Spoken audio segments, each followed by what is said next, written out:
Hi guys, and welcome back to the channel Held Dominance. Anthony here. Please remember to like and subscribe, and also click that notification bell if you're enjoying what you've seen and if you want to see more.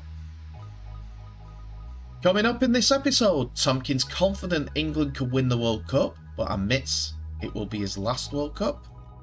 Queensland named their squad for the first game of Origin 2022. And Championship promotion rivals want a 14-team Super League. So yesterday we brought you the Blues squad for the NRL State of Origin Game 1. And today the announcement came through about the Queensland squad, as Billy Slater has named his 22-man squad for the upcoming game. He has named 4 debutants in the squad for this year's State of Origin opener, including teenager Selwyn Cobbo, the Brisbane winger, who has scored 10 tries in the past 6 NRL games, won a hotly contested race for the spot in the Maroons backline ahead of teammate Corey Oakes and North Queensland pair Amiso Tabuai-Fidau and Maria Tuilagi. Coates has not made Slater's extended 22 squad, but there are spots on the reserves for Tabuai and Fidau and Tuilagi. As well as the teenager Cobbo, cowboy Ruben Cotter will make his first Origin appearance at lock, while Pat Corrigan and Jeremiah Nane are both set to debut for their state from the interchange bench. Slater allowed coach of the Cowboys Todd Payton to break the news in front of his NRL squad that has 6 players who has made up in the Maroons 22, with Valentine Holmes at centre and playmaker Tom Dearden effectively the 18th man. But the former Origin fullback enjoyed the call to Cobbo. He said thank you a few times, Slater grinned. He's a likeable lad and he's taken to the game by storm. He really lit up the game and he brings so much excitement. He's doing a lot right that we don't focus on as well, which is a big reason why he's in there.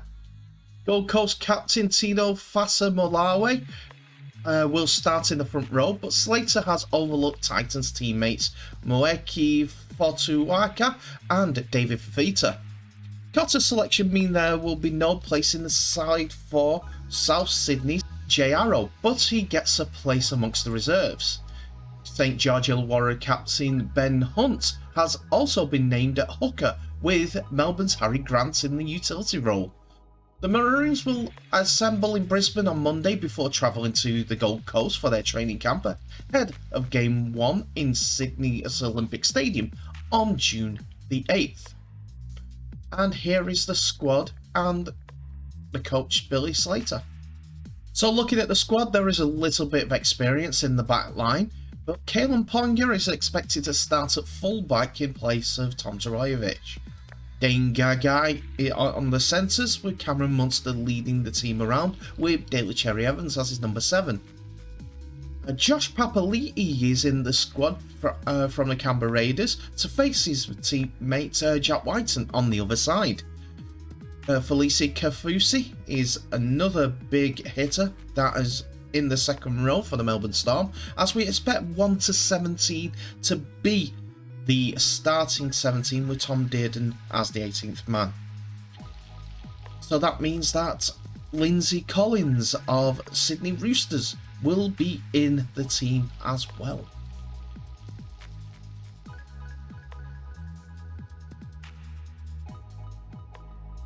For more than a year now, there has been an agenda for the Rugby League and Super League to realign, and joining IMG in a partnership to help grow the game of Rugby League, there has been many different calls on the way that Rugby League's top tier should be structured, and the RFL as a whole.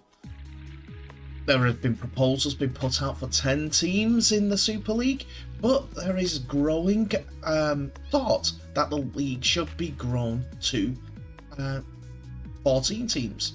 And the 2 teams that have The two teams that played at the weekend in the 1895 Cup, Leigh Centurions and Featherstone Rovers, have their coaches in the ascending voice for a 14-team Super League, plus no relegation.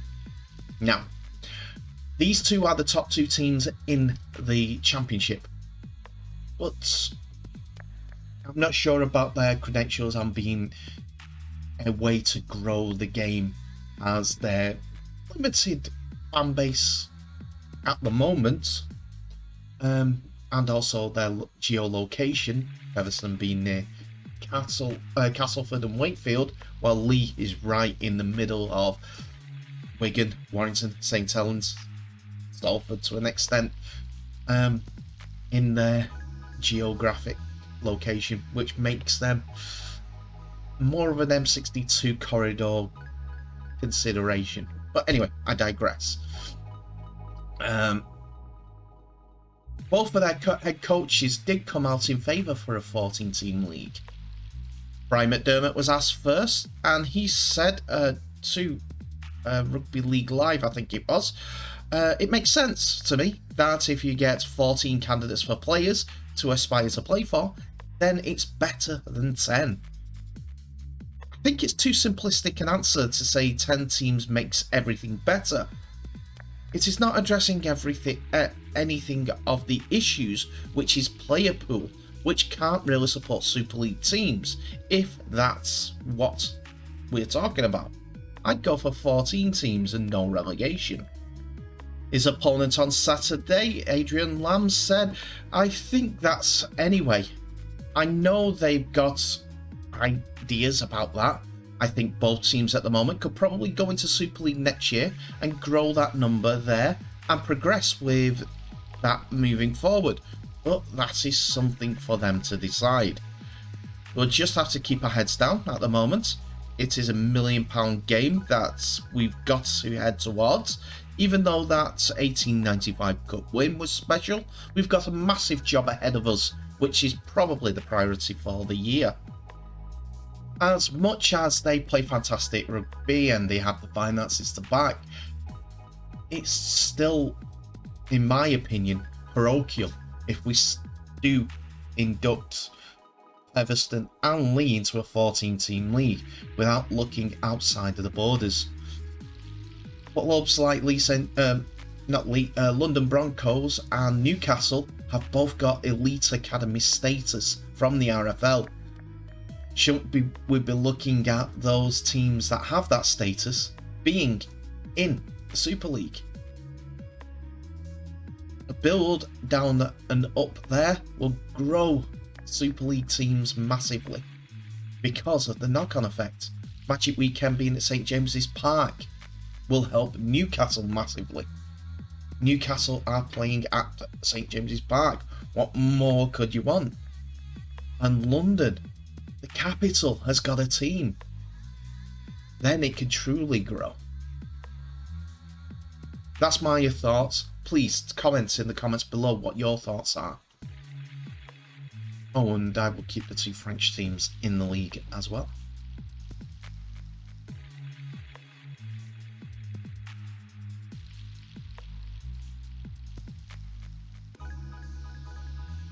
So looking forward now, Sam Tomkins, the England captain, has full belief that Shaun Wane's side can make history and win the Rugby League World Cup on home soil this autumn. The 33-year-old is currently the skipper of Wane's side, and he will lead the country on June the 18th when they take on the Combined Nations All-Stars at Warrington. England are drawn in the same group with Samoa, France and newcomers Greece at the World Cup, which is to be hosted in England in the autumn, if you didn't know.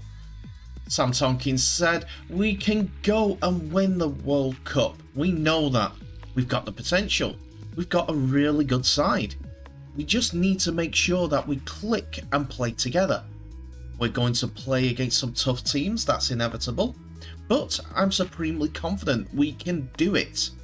As a group, we had a few meetings now, and the main preparation starts in a few weeks.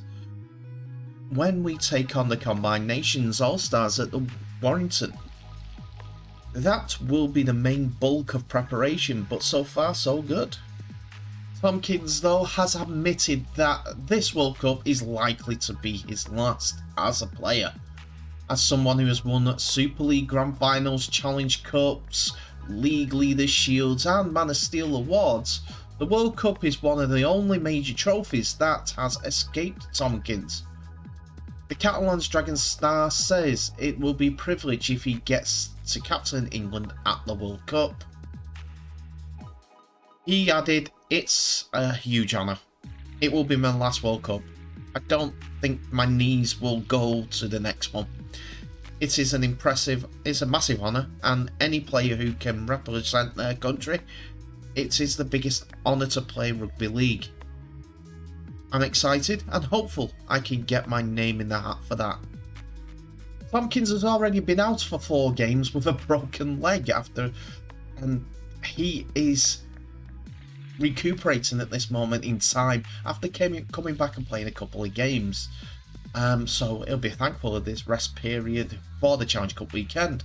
But looking forward to the Rugby League World Cup, he'll be hoping that will be his lot for injuries this season, so he can make the squad. Anyway, just a reminder, the Rugby League World Cup starts at St James's Park on Saturday the 15th of October 2022, where England plays Samoa, and the final will be played on the 19th of November, Saturday 2022. And that is being played at Old Trafford. Who will get there, we'll be able to see on multiple different coverages all the way through the tournament.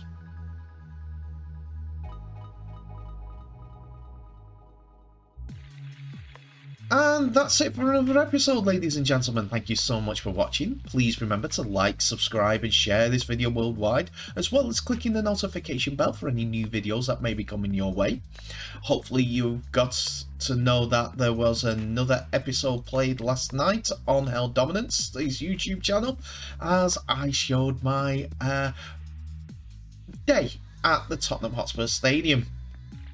Started early, got back at 11:30. I hope you enjoyed that.